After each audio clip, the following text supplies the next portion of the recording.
learners. Welcome to the session. Today's topic is Indian legal system and fraud related acts. I'm Dr. Twisha Shah, your trainer. Let's begin with the session. Today's session table of contents goes like introduction, legal and regulatory foundation, primary legal frameworks for fraud, the Forensic Accounting and Investigation Standards, that is FAIS, and session summary. Let's begin. Introduction.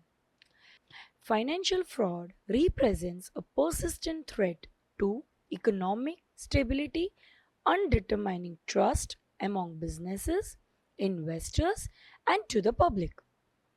As India's financial economy system expands and transaction becomes increasingly sophisticated, the need for a robust regulatory framework to combat fraudulent activities has become paramount. The Indian legal system combats fraud through a robust, multi layered framework, heavily updated in 2023 to 2024 to tackle sophisticated financial and digital crimes. Legal and regulatory foundations. As you can see, the timeline of the evolution of India's financial sector, this has been shown in the image. At first, India's formal financial institution originated in the 19th century with the establishment of Presidency Bank and which were later unified as the Imperial Bank of India in 1921. The establishment of the Reserve Bank of India in 1935 centralized this monetary control and oversight. Following independence, the Banking Regulation Act of 1949 expanded the RBI's authority, while the Securities and Exchange Board of India, that is SEBI, was established in 1988, which strengthened the capital market governance. To meet sector specific needs, the Insurance Regulatory and Development Authority of India and the Pension Fund Regulatory and Development Authority of India were established in 1999 and 2003 respectively. These developments minored the rapid growth and complexity of India's financial sector. Primary legal framework for fraud. So the first is the Companies Act 2030. In the Companies Act 2030, the objective was the legislation governing the corporate conduct in India. It provides the statutory basis for fraud detection, auditory responsibilities, and investigative mechanisms. They define the corporate fraud in the broader manner that was covered the act like misrepresentation, concealment, and abuse of position. As you can see in the table given, there are different sections, provisions, and the key role mentioned under the Companies Act, which also mentions the punishment for each section and the provision for the key role and the misamendment. Second is the BSA 2023, where evidence handling and admissibility. In this, the BSA was been replaced by Indian Evidence Act, that is Bharatiya Sakshya Adhinayam. The key provision under this act mentions sections 78 to 83, even the sections 84 to 87 where validity of e-signature was mentioned. Section 92 to 93 mentions the old documents, presumptions, and the admissibility of the electronic evidence.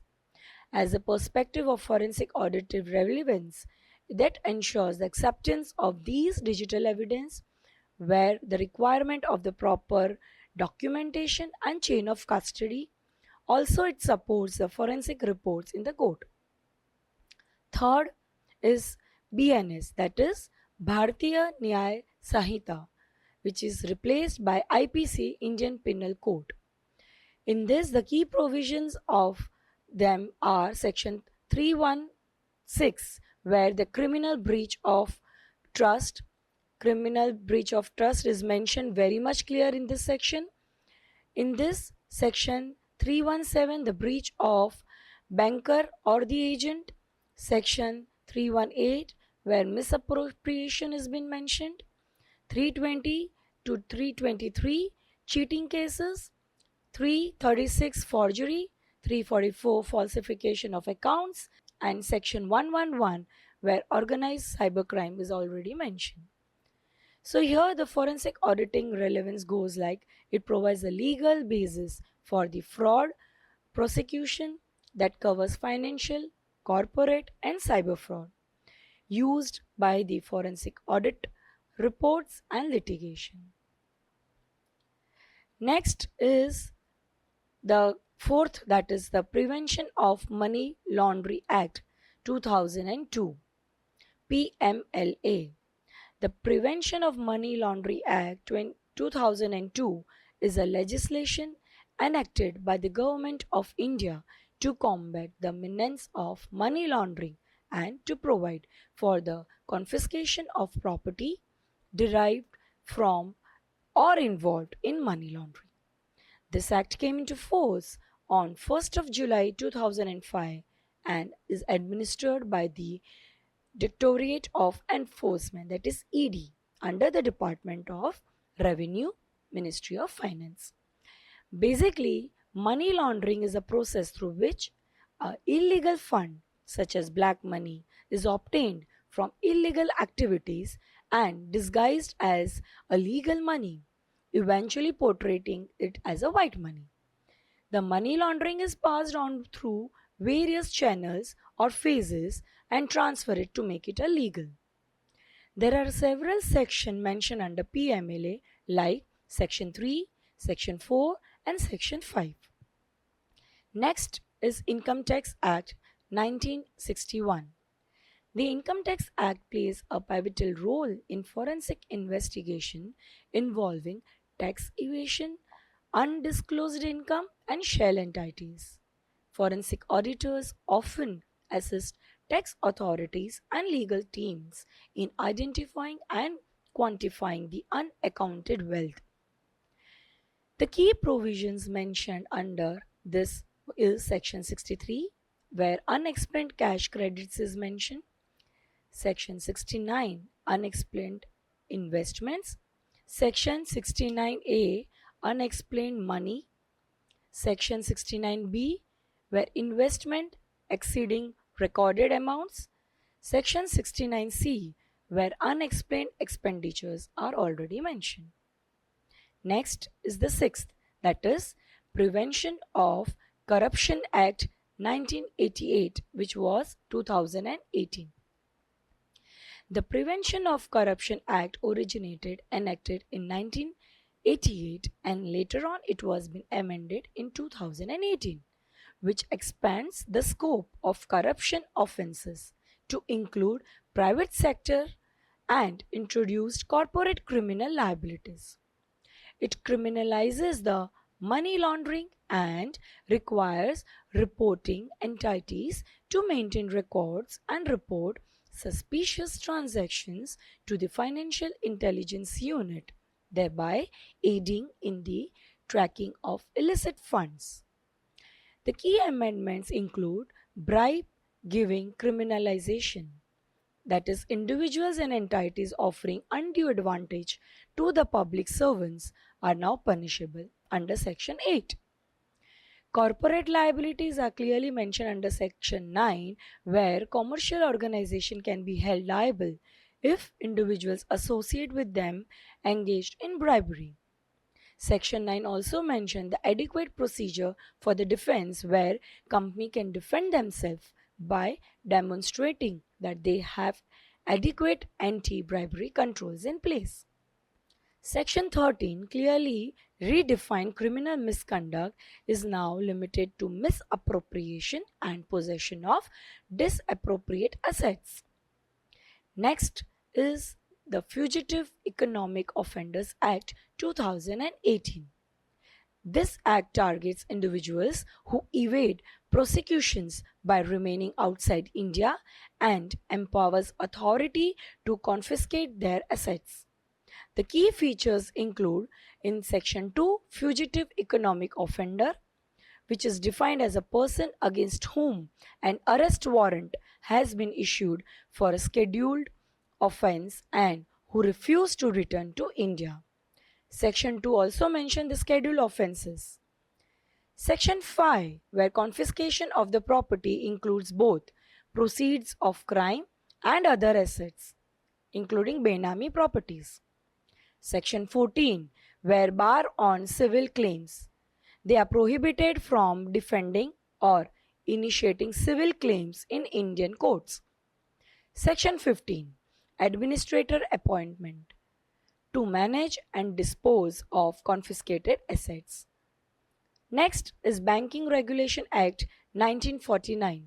This gives the RBI power to inspect banks. Section 35, which issues direction in public interest, that is Section 36, penalizing false statement fraud, Section 64, and remove top officials, Section 10B and 10BB. RBI mandates forensic audit in cases of loan frauds exceeding 50 crore rupees, non-performing asset manipulation, or willful default and fund diversion. RBI's Master Direction on Fraud Risk Bank Management, revised in July 2024, which mandates early detection, report, and governance for banks, cooperative banks, and non-banking financial companies. These include an early warning system which integrates with the core banking solutions and also the red flag accounts reporting. Next is SEBI Act 1992. SEBI focuses on the market integrity and investors' protection with detection of insider trading and manipulation with the use of forensic audits for enforcement. The SEBI Act 1992 under Section 11C empowers the Securities and Exchange Board of India to initiate investigations into intermediaries, listed entities, and any people or person associated with security transactions when there is a suspicion of market manipulation, insider trading, fraudulent practices, or accounting irregularities. SEBI can mandate forensic audits to uncover misrepresentations in financial disclosures, diversions of fund, and non-compliance with listing obligations. These audits are conducted by the independent forensic firms and often lead to enforcement actions such as freezing of assets, market bans, monetary penalties, or referrals to agencies like the SFIO or ED. SEBI was last amended in 2004, that is on 8th June, which prohibits fraud in securities dealing, manipulative practices, and unfair trade by intermediaries. Recent amendment introduced definitions for mule accounts and clarifies the act that constitutes fraudulent practices. 10th, that is Information Technology Act 2000. The IT Act, now complemented by the BNS 2023 and BSA 2023, together modernize the criminal and evidentiary landscape for digital investigations.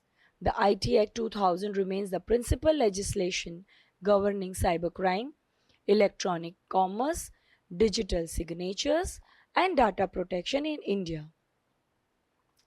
The Institute of Chartered Accountants of India provides a professional framework for conducting forensic auditing. While it is not a statutory enforcement agency, it's a standards which are binding on all the members and serve as the benchmark for professional conduct and audit quality, which reports submitted by the SFIO or ICAI certified forensic auditors which are admissible as an export evidence under BSA 2023. Few of them are FAIS, where the standard was issued mandating for all the forensic engagements conducted by ICAI members from July 1st to 2023 onwards. These standards apply to both public and private sector assignment, including those initiated by the regulators, law enforcement agencies, court, and corporate entities. It is strictly designed to compatible with the Companies Act, BSA, BNS, and IT Act, which also includes PMLA and SEBI regulation. I would like to end my session with a summary. India's financial fraud regulation, anchored by the Companies Act 2013 and strengthened by the new criminal laws BNS and BSA 2023, also provide a comprehensive framework to combat fraud. Regulatory bodies such as RBI, SEBI, SFIO, alongside professional standards, ensures robust oversight. I would like to end with a sweet quote. Regulatory vigilance is the first line of defense against corporate and financial fraud. I hope the session was fruitful. Thank you.